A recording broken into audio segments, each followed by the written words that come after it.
Excellent. Thank you, Tony. This is Pat Kelleher, and welcome to this morning's business session. We've got a couple action items on the agenda for this morning, which is the approval of the action plan and the election of the chair and vice chair. Plus, you're going to have to bear with me and listen to me as I give a little farewell thank you as well. So before we get into all of that, we need board consent. First, the approval of the agenda. Is there any additions to the agenda? Just raise your hand. Seeing no hands, if there with no objections to the agenda, it is approved as presented. And the approval of the proceedings from the August 2021 meeting. Are there any additions, deletions, corrections for that for those proceedings? Seeing no hands, the proceedings are approved by consensus. At this time, I'd like to go to the public to see if there is any member of the public who would like to comment on anything that is not on the agenda.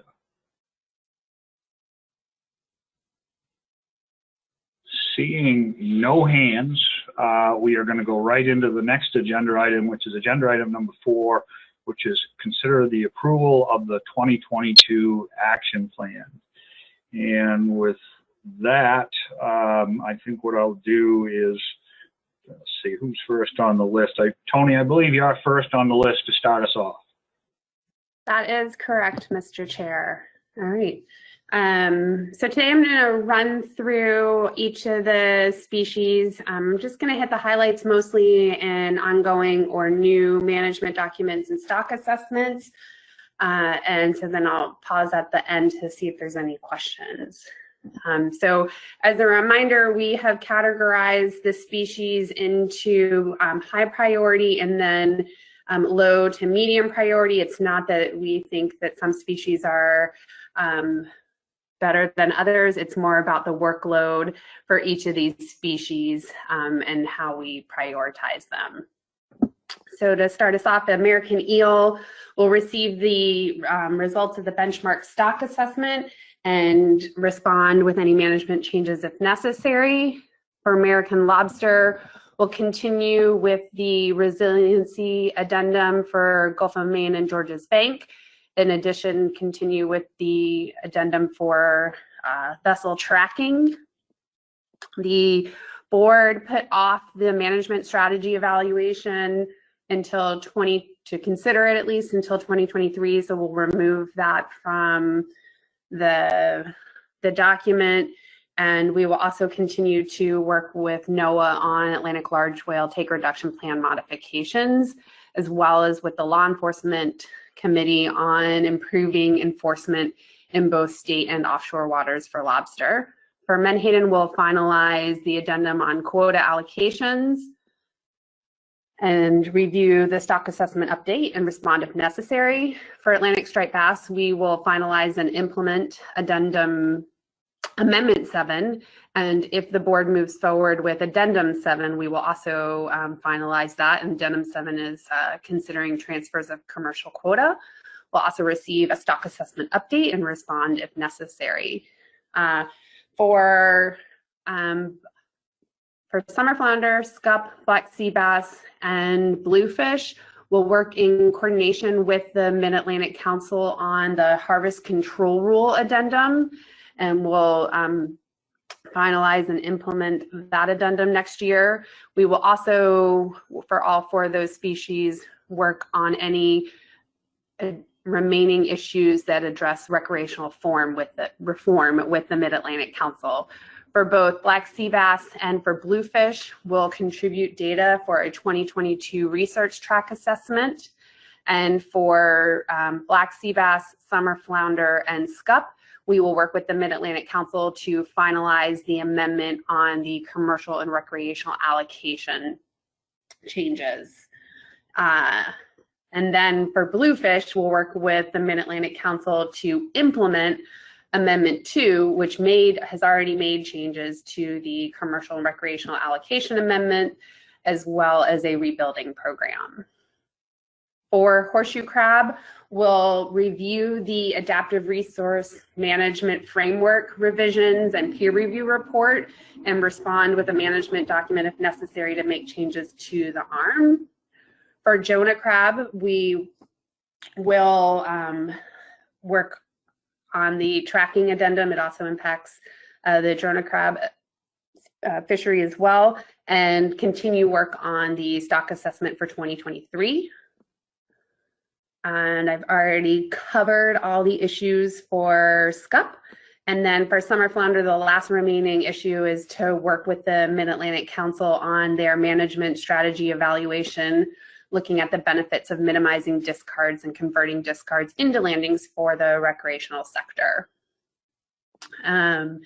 For Tautog, the management board decided to not move forward based on the results of the assessment, use the risk and uncertainty decision tool for management responses to the stock assessment. We're just going to use it to sort of hypothetically go through the risk and uncertainty tool. So we're going to delete that first bullet, and it's our recommendation then, since we won't be doing a management response, to move Tautog down into the medium-low priority species. But we will work with the Law Enforcement Committee to continue to monitor the implementation of the tagging program.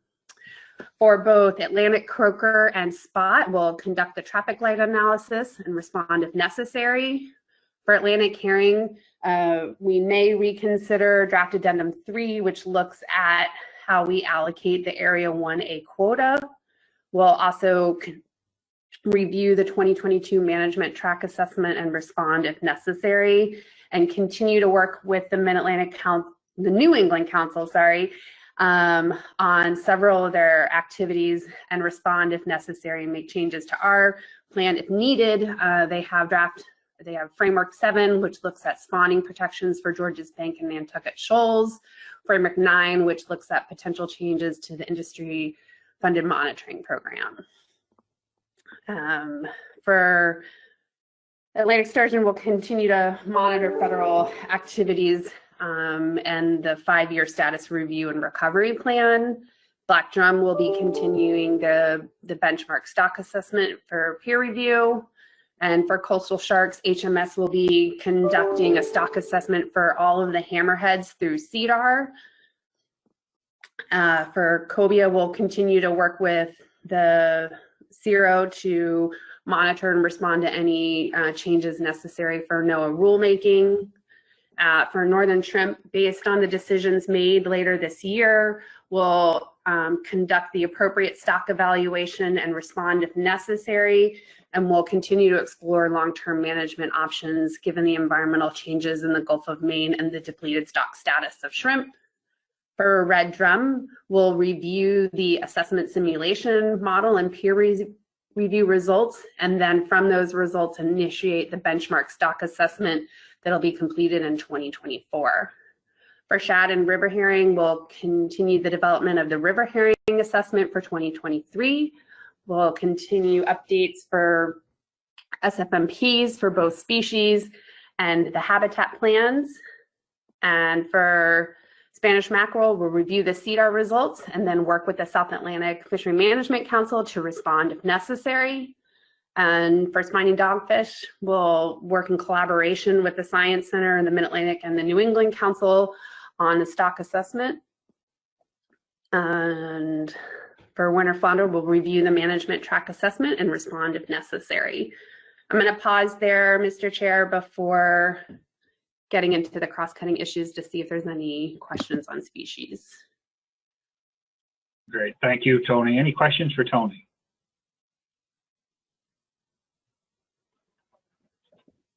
I'm not seeing, oh yeah, we've got a couple hands, sorry. I've got Adam Walski and Erica Burgess. Adam? Thank you very much. If there was some opportunity for summer flounder, scup, black sea bass, and scup as we work on the harvest control rule work that are right now dependent on models that are outside the control of the ASMFC, if there came some opportunity during the 2022 year to further contribute on those to make them more useful? Do you feel that that would fall under the bullet points that we have here, or should we have some other consideration so that if that opportunity should arise, we could be responsive?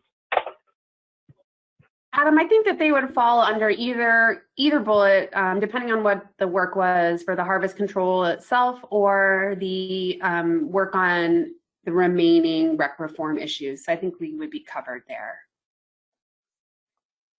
Thank you very much. Yep. Great. Thank you. Erica. Thank you, Mr. Chair. I was wondering about Spanish mackerel. I'm wondering whether that CDAR actually will be available for us next year. I think there were some talks about revising schedules at the CDAR steering committee, and I don't know if anyone is able to provide an update on that. I'll go to Pat or Bob on for that schedule, because I'm not sure, Erica. Mr. Chair, I can chime in if you'd like. Yeah, please, Bob. Thanks, Pat. Yeah, Erica, that's a great question. You're right. The CDAR schedule was talked about, I guess it was last week, and some movement is happening apparently. And it sounds like the benchmark results are only going to be pushed back 1 month for Spanish mackerel. So we will get those results, during the course of next year. The difficulty is I think the results will be available in May, which kind of pushed the presentation back from our May meeting and from and probably out of the council's, I think, June meeting, if I'm remembering the schedule correctly. So it will, even though it's only a 1 month delay, it's going to push back the planning, I think, a whole council and commission meeting cycle, but it should still happen in 2022. Thanks, Bob. Great. Thanks for that. Any other hands for Tony? Not seeing any other hands. Tony, you want to just touch on the cross-cutting issues? Will do, Mr. Chair. Thanks. So a couple of things that are here. We are going to evaluate the MRIP's implementation of data presentation standards to the Commission FMP and stock assessments. And these are the sort of rolling changes that are coming out, have just recently started coming out, and will continue to come out over the next couple months on how data will be presented on the website and provided to the public. We'll update existing management programs to address concerns of the recreational community with regard to commission and jointly managed species. We'll continue to provide administrative support for the scenario planning activities that address changes in stock and fisheries due to climate and fisheries governance, and we're doing that in collaboration with all three councils and both regions and NOAA headquarters. We'll evaluate COVID-19 impacts on fishery independent and dependent data, and we'll develop strategies to adapt stock assessment methods. We'll work with NOAA on the TRT plans for North Atlantic right whales, continue to participate on the Council's Research Steering Committee to examine reestablishing the Research Set-Aside Program. We'll evaluate the Conservation Equivalency Program and update any guidance documents as necessary. We'll also explore allocation strategies for the Commission's quota managed species to reflect current fishery conditions. Those are the newer ones, the one that we have. I'll take any questions. Mel Bell. Thanks, Mr. Chair. Just a quick question. Tony, I thought when you were covering SCUP, and since we don't deal with SCUP, I wasn't really listening that hard, but you mentioned something about an MSE process concerning conversion of recreational discards into landings. Who is doing that?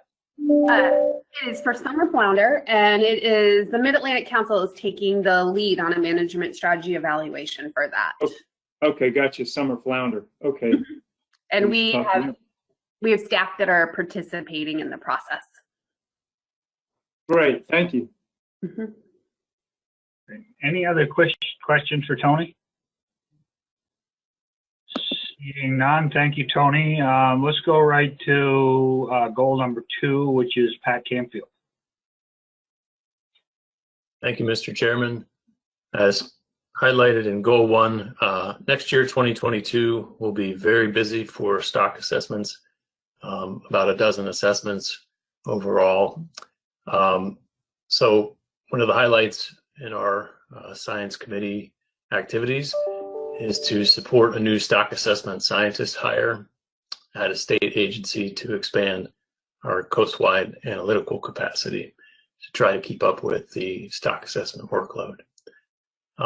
In the socioeconomic realm, we plan to participate in the development of NIMS, Northeast Science Center's ecosystem and socioeconomic profiles, and also work on developing a lobster socioeconomic data inventory to enhance stock and fishery indicators.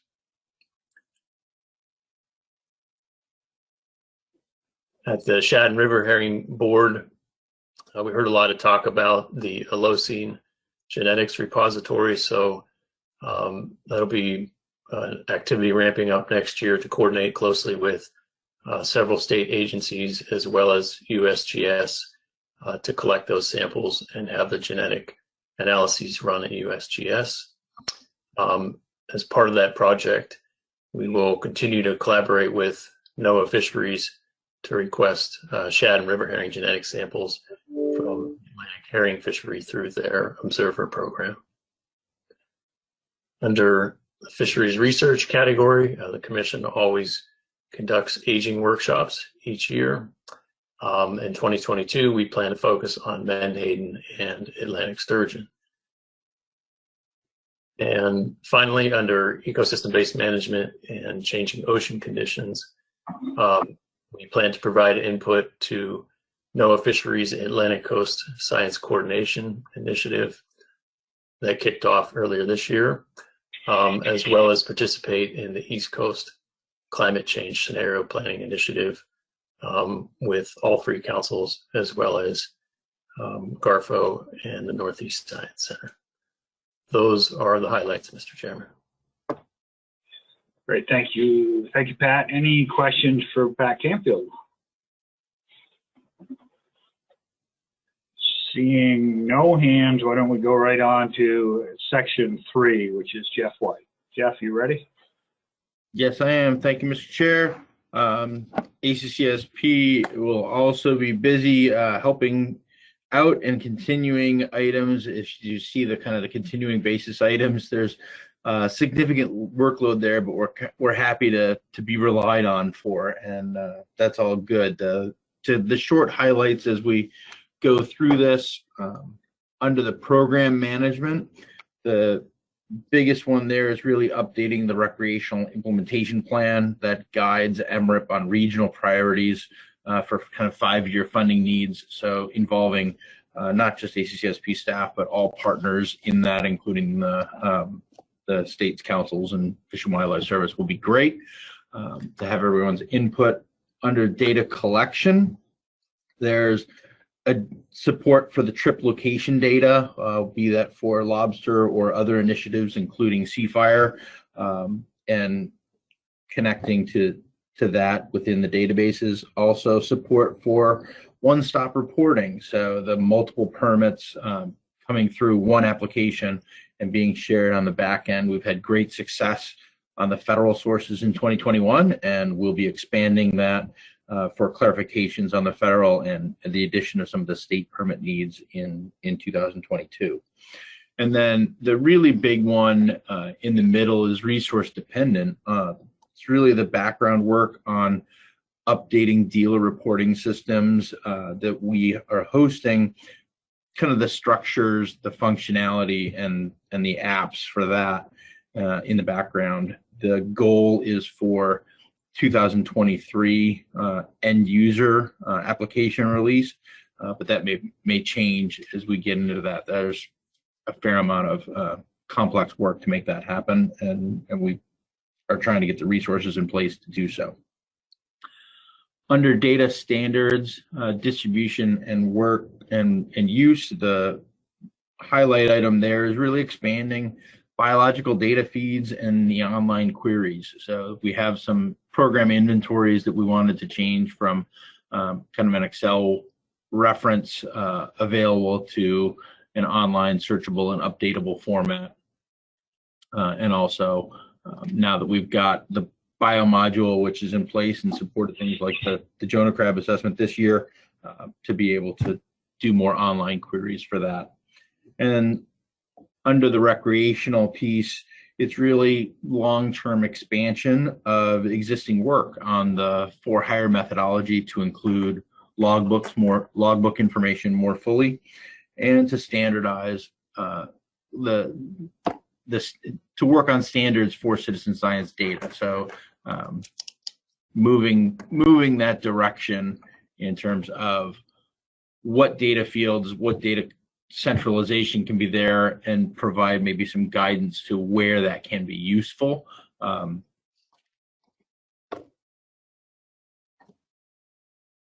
For the assessment and kind of management processes.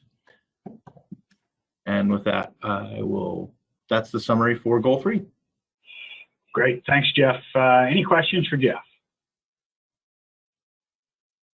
Not seeing any hands go up. Let's move right on to goal 4 and 5, which are both yours. Tony, why don't you can just take us right from one to the next if you'd like. Sounds great. Thanks, Pat. These will be faster because we have streamlined both of these goals. Goal 4 is our goal associated with our law enforcement committee for compliance with fishery management plans. And for here, we're just highlighting the exploring methods for improved enforcement of the offshore lobster regulations. And then moving into goal 5, this is our fish habitat goal, where also the Atlantic Coastal Fish Habitat Partnership falls under. For this, we'll be completing the Habitat Management Series document on acoustics this year. These are acoustics affecting fish habitat. Once that document is completed, we will initiate the next Habitat Management Series document. We don't have a topic picked out, so if the board has any topics that they're interested in, well, you can let the Habitat Committee know. And then under ACFIP, the National Fish Habitat Partnership is going to be releasing project evaluation guidance in the coming months. Once that information has been released, then ACFIP will compile monitoring data on their previously funded on-the-ground projects. And then ACFIP will also be developing a new strategic plan for activities over the next 5 years. I will take any questions on both of those. Thanks, Tony. Adam Nowalski's got his hand. The Mid-Atlantic Council at their August meeting, which was where they did some focus on offshore wind energy development, had sent a letter to developers requesting a suspension of certain bottom profiling work this fall as a result of some information they had received. Would the bullet point here about acoustics affecting fish habitat, and I think I brought this up with Habitat here before, do you know if that would cover potentially something like that, or is that something I would need to take up directly with the Habitat Committee, or talk more about here today if there is interest in working with the offshore wind developers on that type of work? Adam, is it to send a letter to them to collaborate, or is it for information on impacts to habitat, like having additional information on the impacts to habitat? I just want to get clarity what direction we'd be going. the council had sent a letter asking for the bottom profiling acoustic work to cease for a period of time and advocated for ongoing cooperative research with management and with fishing communities. The letter that was sent back to the council was indicated that they were unable to suspend activities this fall, but they were interested in that ongoing research type of work.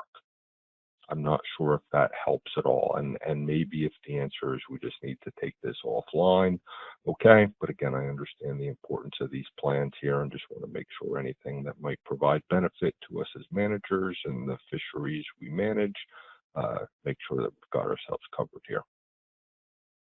I think unless Pat Camfield has an idea of how to work it in off the top of his head, maybe you and I can collaborate together offline, but I'm going to see if Pat has any ideas right away, or Bob. Pat or Bob? This is Pat. I don't have anything right offhand, but might suggest we follow up offline with Mr. Nowalski.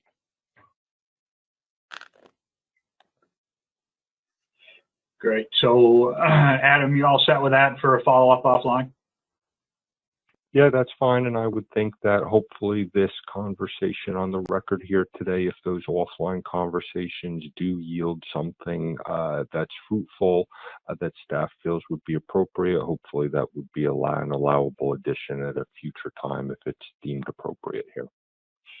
Yeah, I think we can just address it at the next meeting, but certainly the ability to update is there, so we should certainly do that. So, all right, thank you very much for that. Any other questions or comments for Tony? Seeing none, we'll go right into goal 6, which is Tina. Thank you, Mr. Chair. I will be brief. Many of our activities are the same from year to year, but we focus on different things.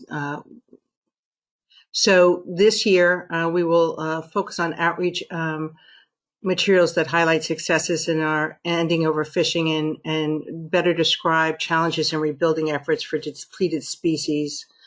As Tony and Pat mentioned, there are a number of stock assessments that are coming on board and a number of major management activities. So we will focus our outreach efforts on those, and they're listed below. Under current use of current and new technologies, we will upgrade our website to include some additional content on recreational reform initiative, recreational data and best fishing practices, and as well as looking at exploring moving a number of our websites that are currently maintained and hosted on-site to an off-site host, and modify and update those websites accordingly. Next year, we're going to move to full digital distribution of our newsletters. And under stakeholder participation, we're going to attempt to revitalize advisory panels for American lobster, bluefish, tautog, summer flounder, scup, and black sea bass to strengthen input on those management activities that are pending for those species.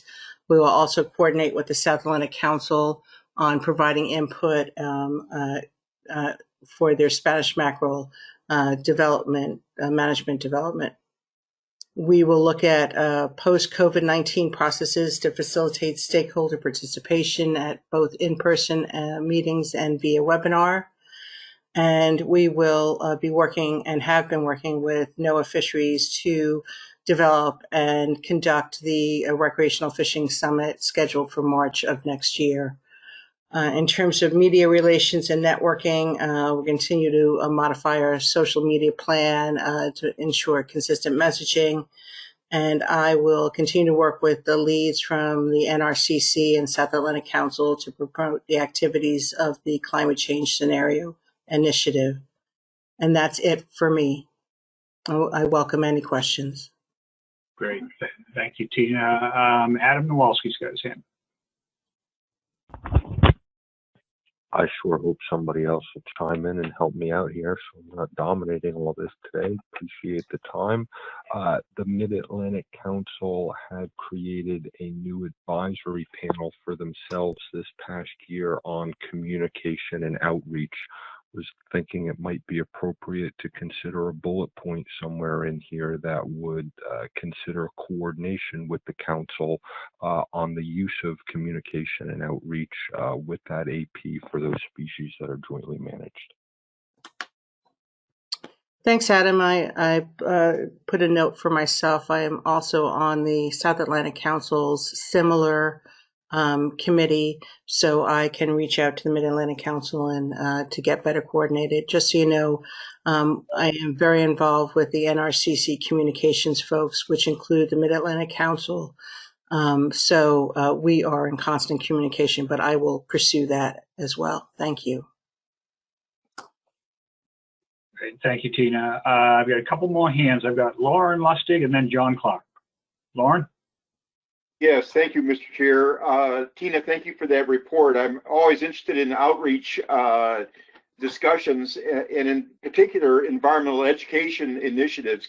Can you describe anything that might be new or on the horizon regarding environmental education via ASMFC outreach efforts? Thank you.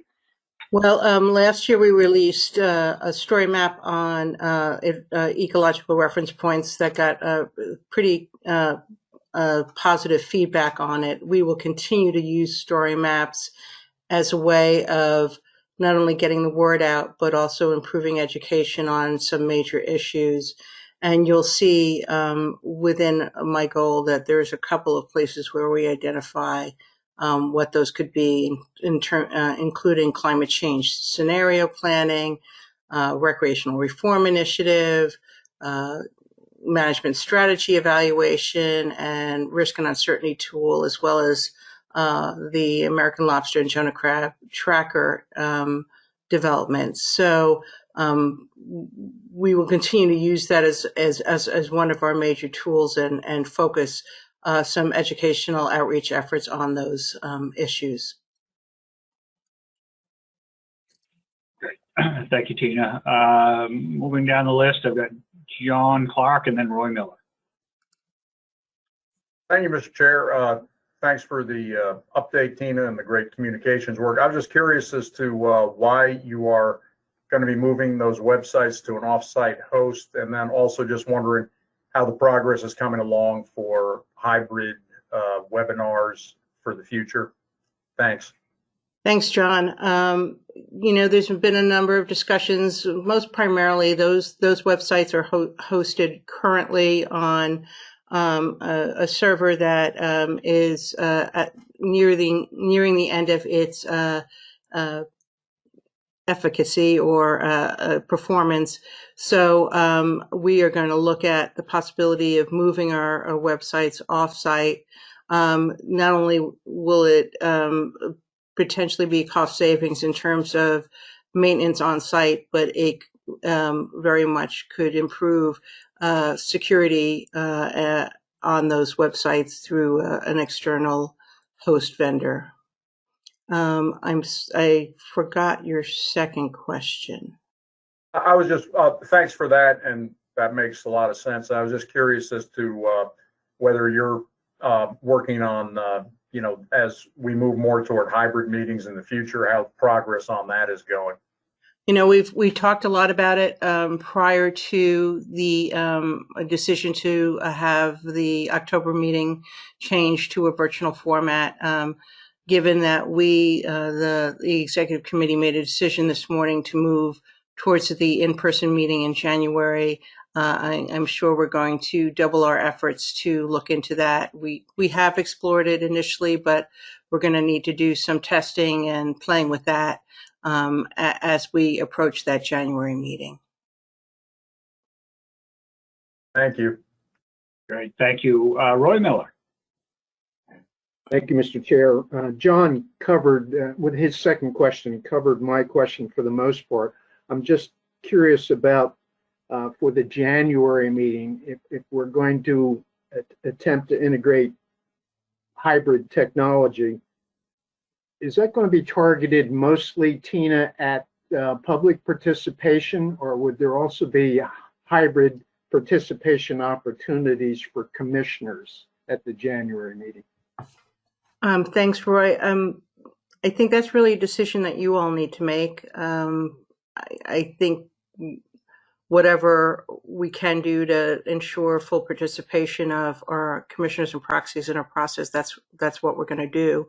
But I can't speak to that fully. Maybe Bob could speak to that a bit more.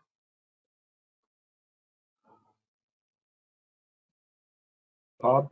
I'll chime in, Pat, if that's okay. Yeah, you know, Roy, I agree with Tina. It's sort of a decision of the executive committee and the commissioners on how exactly they want to tackle the hybrid meeting format and what they want it to look like. And I think, you know, not to duck your question, but a little bit of it's almost premature. In other words, we don't know where we're going to be with COVID. We don't know if, you know, the majority of commissioners are going to feel very comfortable or a majority are going to feel somewhat comfortable coming to the meeting in January. So I think it may be a decision and details that we have to work out as we get a little bit closer to the January meeting and see what the climate is at that time. Thanks, Bob. Great. Seeing no more hands for questions for Tina, I'm going to move right along and go to goal 7. And Bob, your microphone's on, so the floor is yours. Thank you, Mr. Chairman. Yeah, just briefly, goal 7 is the commission's goal on legislative activities and Capitol Hill outreach that Deke and I tackle with the help from many of you. It's pretty much continuing sort of steady as she goes on this outreach, but there's a couple highlights worth noting. One is that we'll get ready for the midterm elections that are going to take place later this year, about a year from now. Not this year, next year. About a year from now, and Deke and I will be ready to react to those and see if anything changes up on Capitol Hill. And then as you go on, you'll see some bolded text look, you know, we're going to consider authorizing legislation, see if we can get something more permanent as far as funding goes for funding for horseshoe crab, menhaden, and NEMAP work. It's been catch as catch can so far, so we'll look into that, see if we can do any better. And then there's a list of pending legislative issues that we'll track. And then under pursue federal resources heading, there's a list of priority activities that the commission engages in. And these are the areas that Deke and I, seek funding for and make sure that there's no shortfalls. And in fact, we're able to hopefully provide some increases. Underneath that same heading, it's worth noting that there's a new reference to the U.S. Geological Survey, USGS activity. And as you guys have heard during this meeting week and previously, ASMFC and the USGS have sort of an emerging scientific partnership, and things are going really well there. So we want to note that to our Capitol Hill partners. And that's really it. And, the most importantly, Deke and I will continue to provide opportunities for any and all commissioners to go to Capitol Hill and participate in meetings whenever you guys are interested in doing that. Great. Thanks, Bob. This certainly highlights the fact that our presence on Capitol Hill and these larger issues continues to expand in a very positive way. So I want to thank Bob and Deke for their efforts on that. Do we have any questions for Bob on any of these activities? Seeing none, we will roll right into goal number 8 on fiscal stability. And Laura, the floor is yours. Thank you, Pat. Very quickly, very briefly, most of what we do in my department is ongoing, and so I'm not going to highlight too many. I will highlight 4 different things. We're going to evaluate our equipment leases in light of the hybrid work environment that seems to be the here to stay. We're also working on implementing, or plan to work on implementing a paperless process for accounting functions, HR functions, and that because of the fact that we're not necessarily in the office together, and it just makes more sense to be paperless. We're going to work on developing a commission intranet to connect our hybrid workforce via seamless and transparent communications. And we're going to explore approaches for commissioners to caucus during virtual meetings. And then everything else you can read is things we do on an annual basis or a regular basis. So that concludes my goal. Great, thank you, Laura. Any questions of Laura?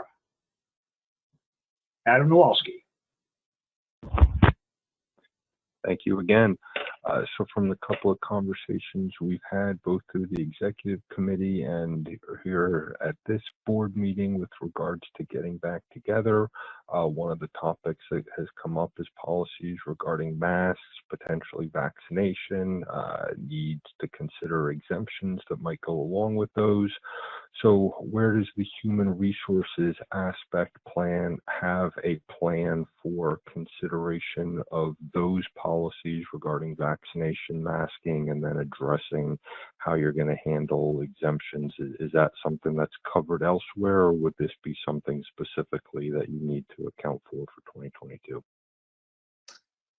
If I might, Adam, I'm not sure that it needs to be in the action plan. I think that that's a management decision that Bob with leadership will make. So I did not capture that in here for a reason. Bob, do you have anything to add? Pat, if I might, I guess add a question to answer your question, which isn't helpful. Are you asking about, when staff returns to the office, how we're going to handle it, or is it the larger how vaccines and masks and other things are going to be considered during commission meeting weeks when we start getting back together? I think it's a three-pronged effort. One, certainly staff is of importance. You're going to have to deal with this issue on a daily basis. You're going to, I think, have to deal with policies on a commission-wide basis for commissioners when you deal with meetings. And then you're also going to have to consider concerns for the public, both at meetings and at other public hearings and other things that will begin to resume in person. So I think that this concern covers all three of those aspects.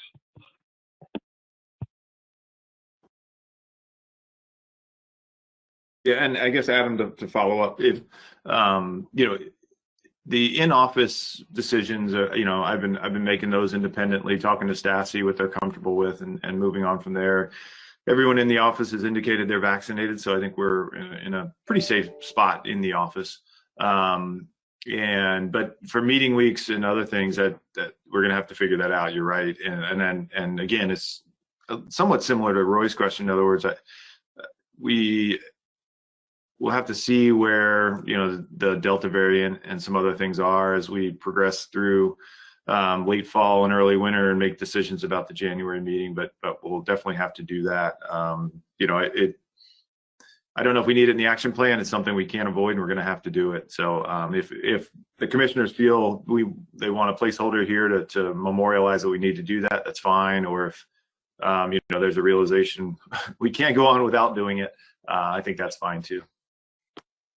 Yeah, this is Pat. I think we've got a situation where the executive committee has been very engaged in these conversations. When I report out tomorrow on today's executive committee meeting, I am going to give the policy board an opportunity to weigh in on just the larger issues around vaccination masks, as well as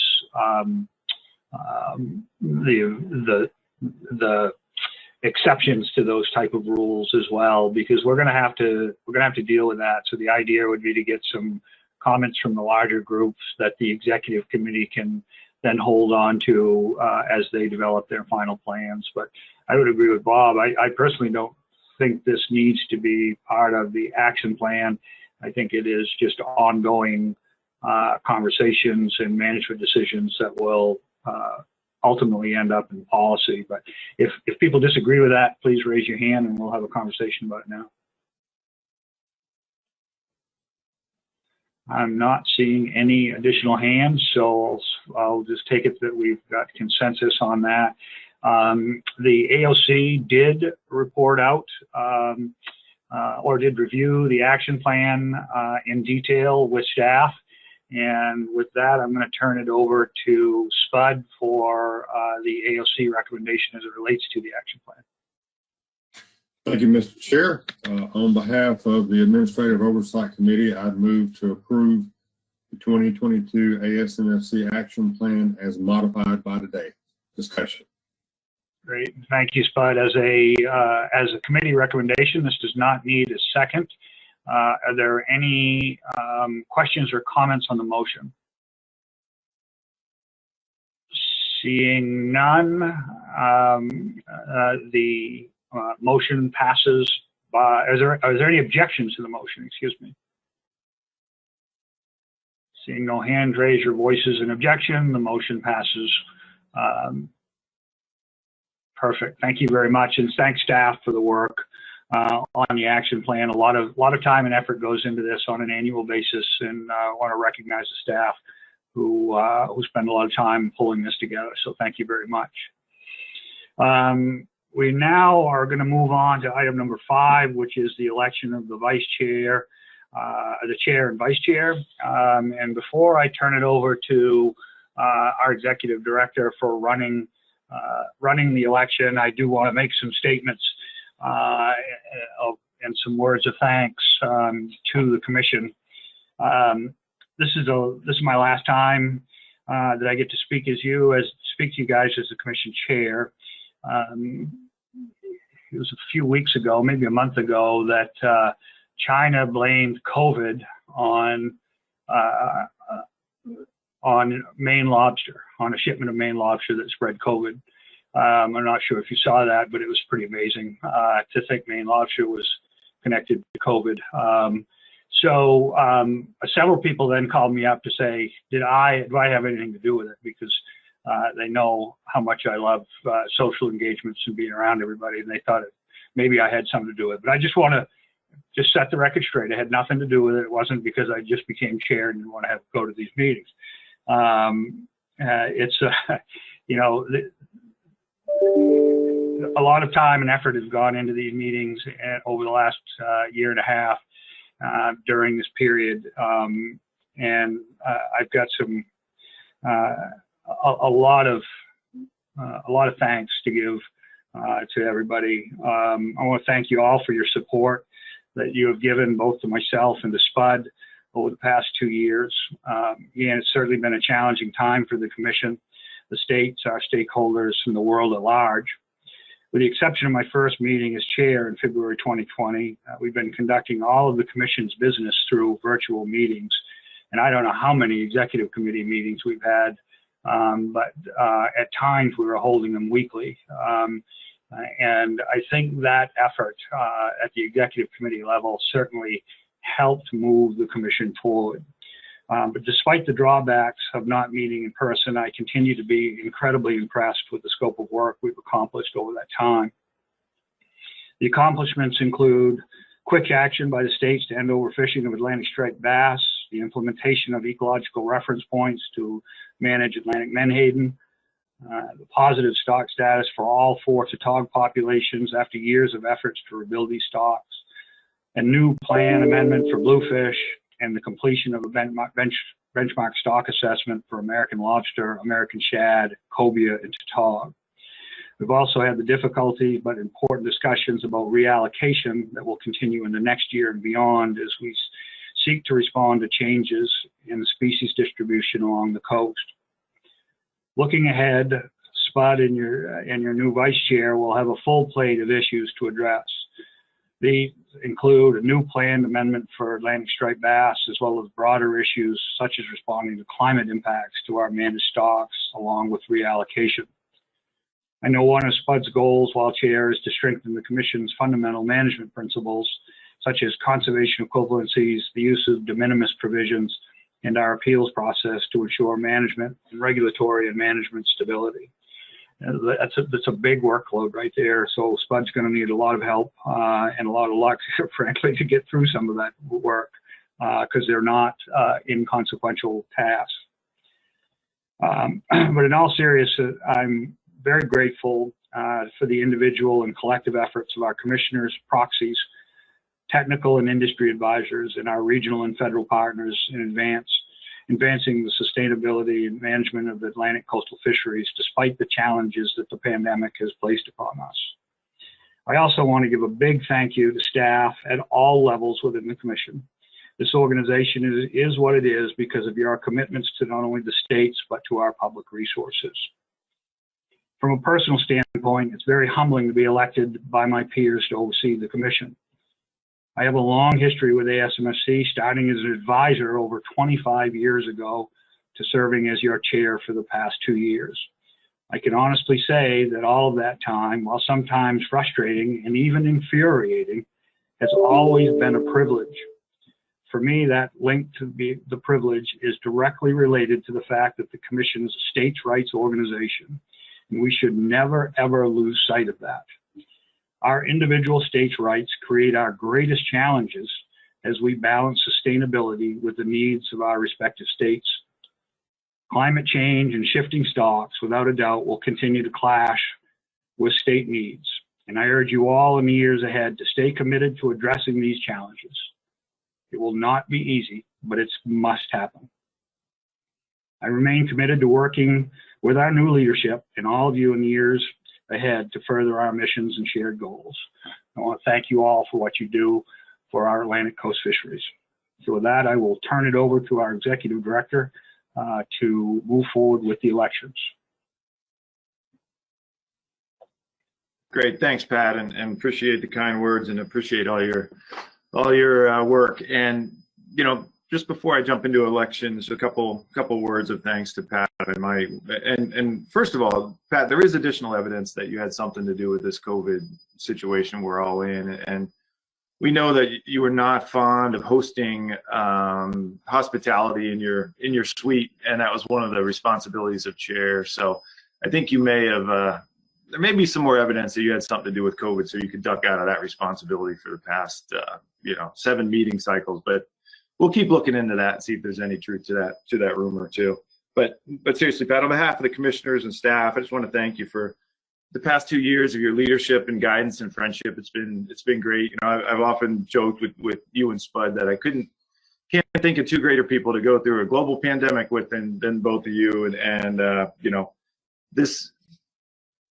everything that's going on this year, it's been extra busy. The commission's always chairing the commission's always a pretty busy job. And when you put in, COVID and CARES Act and this little whale issue thing that you got going on back at home, it's required you to be available almost 24/7 to me and staff and your fellow commissioners. So I know I've called you at weird hours and texted you and done all sorts of things, and you've always been, quick to respond. So I hope I never woke you up or didn't wake you up too often, but no, I appreciate it. And, just again, thank you for the last 2 years, all your hard work and everything that you've done. It's been greatly appreciated, and pretty confident if we were in person right now, you'd be getting a big round of applause and a standing ovation from the group. So we really appreciate your efforts. And our tradition has been to recognize the outgoing chair with a crystal clock that to commemorate your time as the chair, and we'll get that to you once we can meet in person, hopefully in January. So on a personal note and on behalf of staff and commissioners, thanks for the past 2 years, Pat. We really appreciate it. Yeah, thank you very much. I appreciate that. And with that, we'll go into maybe Pat's favorite part of the whole meeting week, which is the election. And the way this will be conducted, it's a little bit different, obviously, because we're meeting virtually. But just as a reminder, the elections are done, or the nomination committee has been working for the past month or so, coming up with nominations for chair and vice chair. And hopefully all of you were contacted in that process. And voting occurs on a state basis. Each state is one state, one vote. So it's just caucusing, similar to how we operate in board meetings and everything else that the commission does. So I will call on Jim Gilmore in a moment to provide the nominations for chair. We'll take a vote on that, and then we'll go into vice chair. One of the provisions that's unique to the ASMSC election process is that it always provides an opportunity for write-in nominees, which is tricky when we're not in the same room or we don't have little ballots or pieces of paper in front of us. So what I would like to do is say that, once Jim gives his nominations, and I'll give a couple minutes for caucus at the state level, if there are any write-in nominations that need to occur, I ask that you quickly email your write-in nomination to Jim Gilmore. Jim is the chair of the nominating committee, and he'll notify the group that there has been an additional nomination, and we'll have to account for that in the election. But I think it's been probably a fairly thorough process that the nominating committee went through. We may not have any write-in votes, but if we do, they're definitely inbounds, and please email Jim Gilmore very quickly if you have a write-in vote or write-in nomination for chair or vice chair. So with that, Mr. Gilmore, can you provide the nominations committee report, please? I certainly can, Mr. Beal. Thank you very much. And just quickly to add my voice to Pat, and having recently been chair, I know the tough job it can be, and I think Pat, you did just beyond an outstanding job. So I just wanted to add my voice to that. So in any event, let me just give you a little bit of our process. So the nomination committee, and I thank the other two members, were Cherie Patterson, that was covering the New England area, Melville, that was doing the South Atlantic area, and myself for the Mid-Atlantic. And we solicited interest in being nominated for both chair and vice chair over the last few weeks, and we met on a couple of occasions by phone. And at this point, I would like to first take with chairman. We have one nomination for chairman, and I would like to forward the one candidate of Spud Woodward for your consideration. Back to you, Bob. Oh, and if there is, just so you know, my email is james.gilmore@dec.donaldedwardcharlie.ny.gov. That's dec.ny.gov if anybody does want to email me for a write-in. Thanks, Bob. Great, thanks, Jim. So, Maya, can you pull up the nomination for commission chair? There you go. And since this is a nomination on behalf of the nominations committee, it does not need a second. So with that, I think we'll take about a 2-minute pause to provide caucusing time and opportunity for any write-in votes, and then we'll come back and vote on this motion.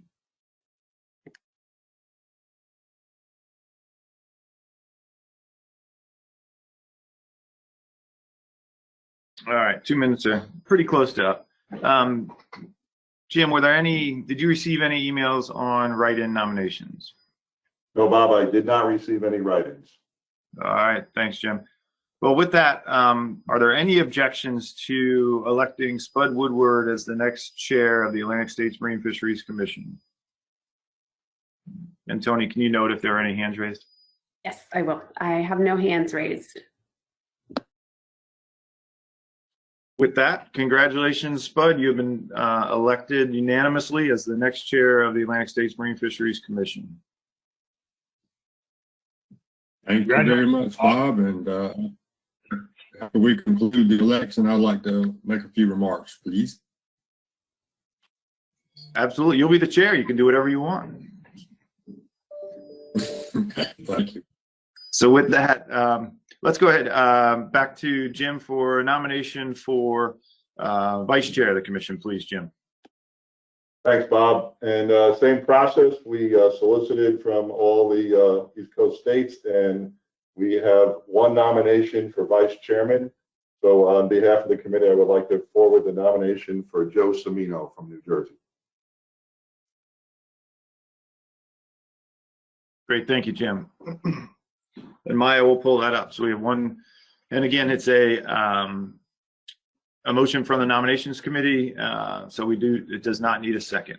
So with that, I think we'll go the same process, 2-minute pause for caucusing and write-in votes. And if you have anything to let Jim know about as far as write-ins, please do it.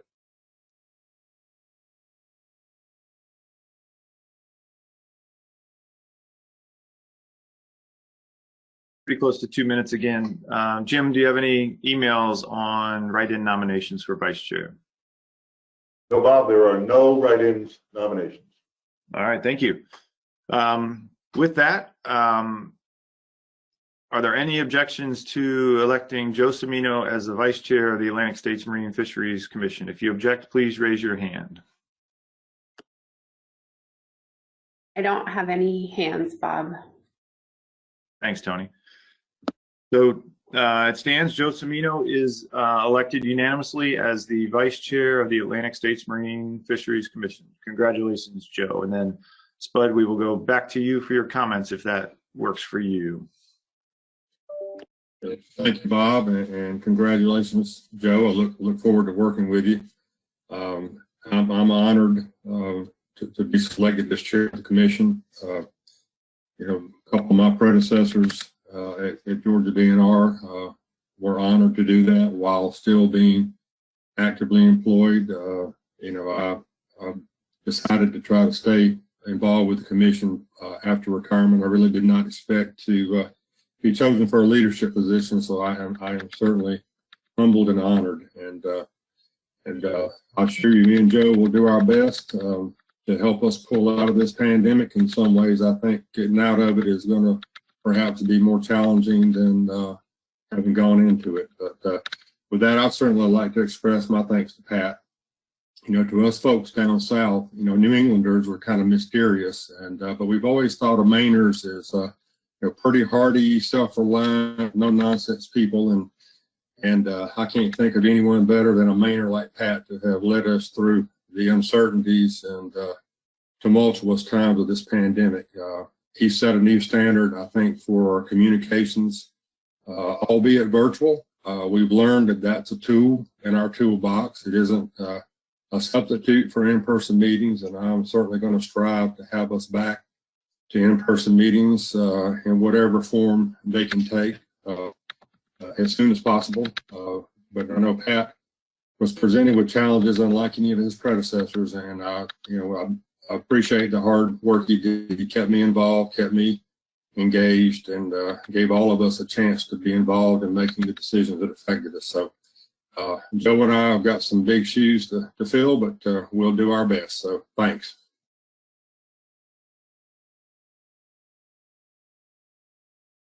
Great. Thank you, Spud. Pat, I think you're still technically presiding over this meeting. I don't know if you want to take back over and wrap it up.